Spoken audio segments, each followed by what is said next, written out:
and you get it done. Well, you got to do the same thing with doing that deal. You got to keep on making the phone call. You got to keep on knocking the doors and keep on going. There's going to be other obstacles. There's going to be a shiny object. You're going to get much closer to doing that deal. Camera rolling here. Going live.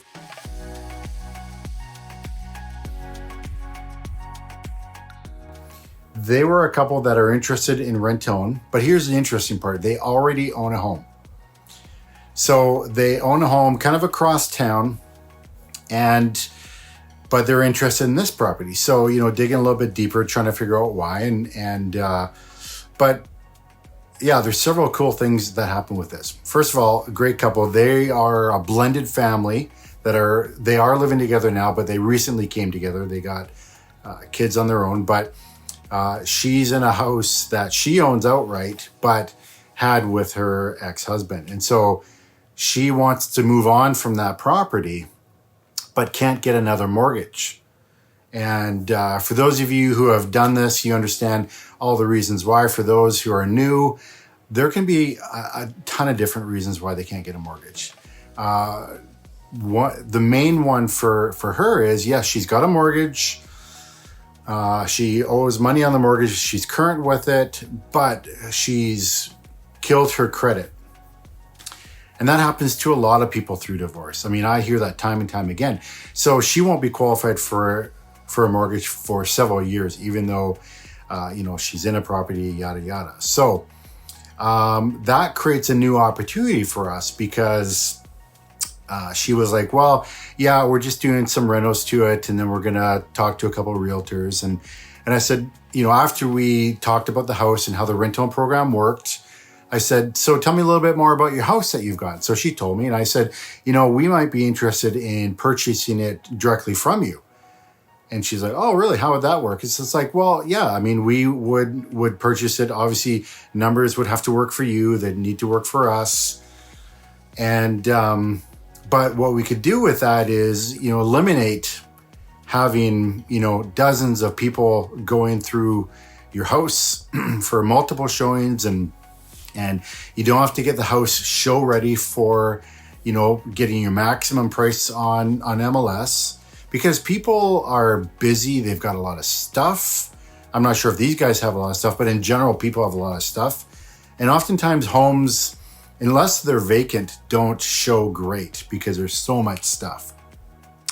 They've also got a bunch of kids. And so I described that, you eliminate, the phone call at 4 p.m. from your realtor saying, hey, I've got another family who wants to come through at 6:30 p.m. It's like, it becomes a headache for people. So she was interested in that. So we're going to talk in the next couple of days about me seeing their property. And so I've done that before, where I've purchased someone's property that they owned, but they couldn't get another mortgage. We purchased it off of them, and then we moved them into one of our existing properties. And then their house, we will figure out an exit strategy. Most times we do some fix and repairs to it, and we turn it into a rent-own as well. So that could be a double win for us on that. What's interesting about this particular story with this lady is, and I said up top, stick-to-it-iveness, sticking with stuff, is that she's actually been following our rent-own company on Facebook for a couple of years. Even though she owns a house, I'm not sure how she got connected with it, but that's awesome. And she says, I really like the content you put out because it shows that you're helping people. And we did some last May or whatever, like a year ago, shortly after COVID started, we gave out these food hampers to all of our tenants, right? And so we plastered it all over Facebook and stuff. But so she remembers that, and she remembered me from the videos and said, he seems like a nice guy, and talked to him. And so now we get to meet in person.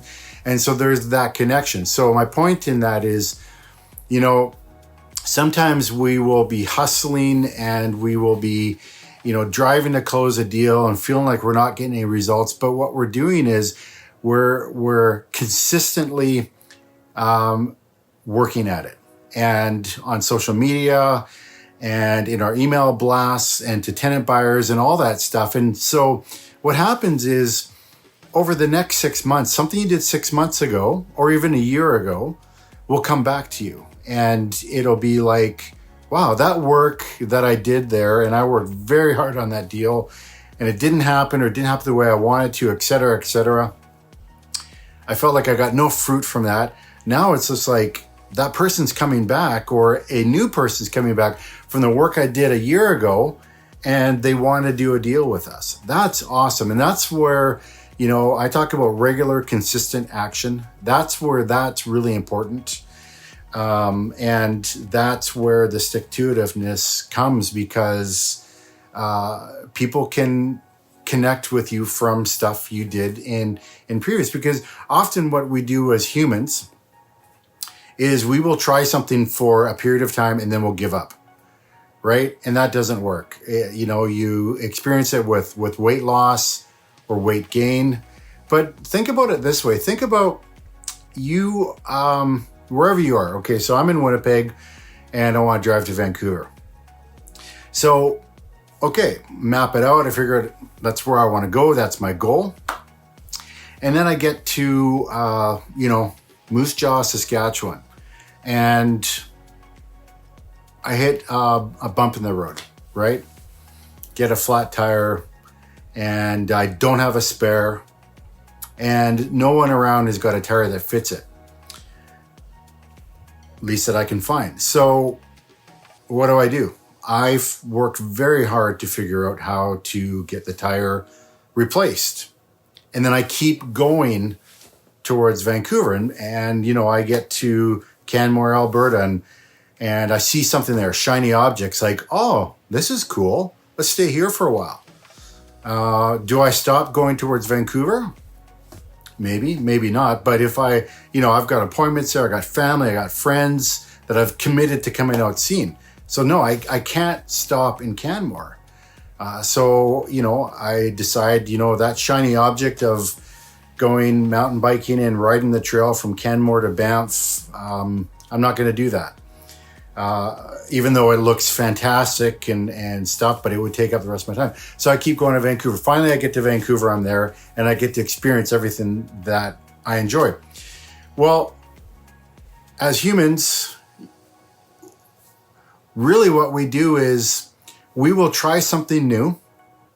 And so let's say that it's my first rental property, or it's my first rent-own, or my first no money down deal. Pick one of those that works for you.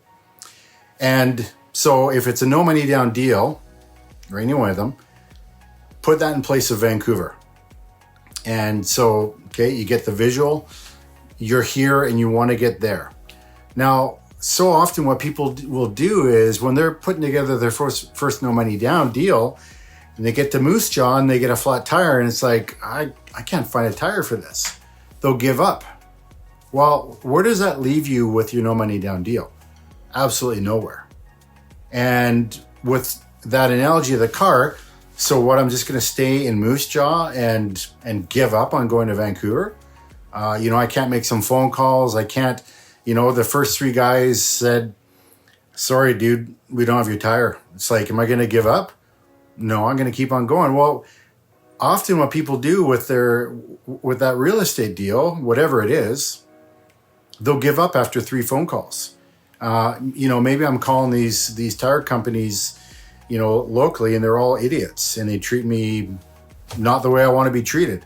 And they say some stuff like, why would you say that to me? Which is what happens when you're trying to do a real estate deal. You're going to run into people that say stuff that you don't like, or they're going to offend you or whatever. But with the tire analogy, you keep on going, right? And you get it done. Well, you got to do the same thing with doing that deal. You got to keep on making the phone call. You got to keep on knocking the doors and keep on going. There's going to be other obstacles. There's going to be a shiny object. You're going to get much closer to doing that deal, but then you're going to get to Canmore and you're going to see crypto. Ooh, that looks, those gains are amazing. And it's a shiny object. Well, is that going to meet your goal? Is that going to meet your goal of getting that deal done? No, it's not.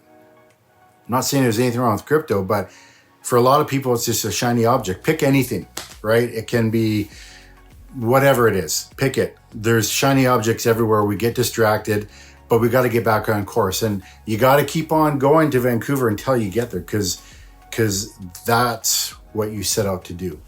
So stick-to-itiveness is so important when you're doing stuff.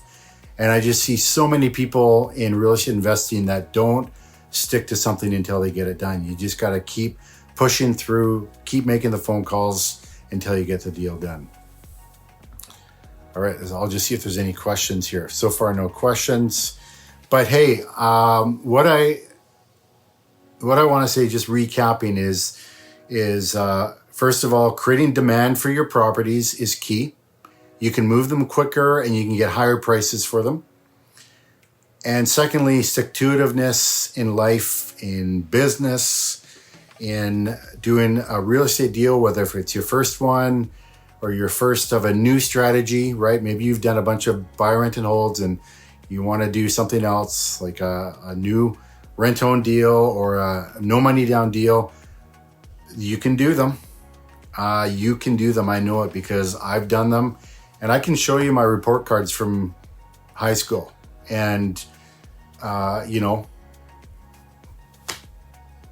I'm doing these deals because I've stuck to them. And now I've got fruit of that. Someone who's been following my rent-own company on social media, now 2 years later is going, I've been following you and I like what you're doing. And I'm interested in selling my house and moving into one of your rental properties, which I'm going to make a bunch of money off of both deals. And that's because I'm sticking to it. So you can stick to it as well. Take action. Have a great day.